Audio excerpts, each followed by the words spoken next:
এবারের স্বাধীনতা দিবসটা কাটলো একেবারেই অন্যরকম ভাবে। সকাল থেকে বাইরে ঝমঝমিয়ে বৃষ্টি। অনেক বছর পর স্বাধীনতা দিবসের দিন আমি বাড়ি। সকাল 10টার দিকে হঠাৎ দেখি পাড়ার কয়েকজন কাকিমা আর বাচ্চারা এসে হাজির। সবাই মিলে আবির দিয়ে একটু সাজালাম।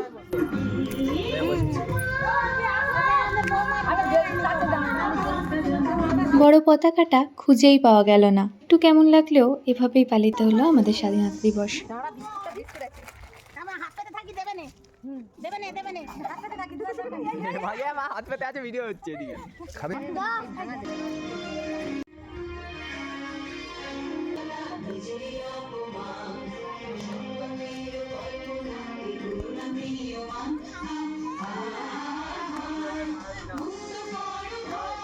ছোটবেলায় এই দিনটা তো স্কুলেই কেটে যেত। আজকে হঠাৎ করে সবাইকে পেয়ে খুব ভালো লাগলো। তোমাদের কেমন লাগলো জানিও।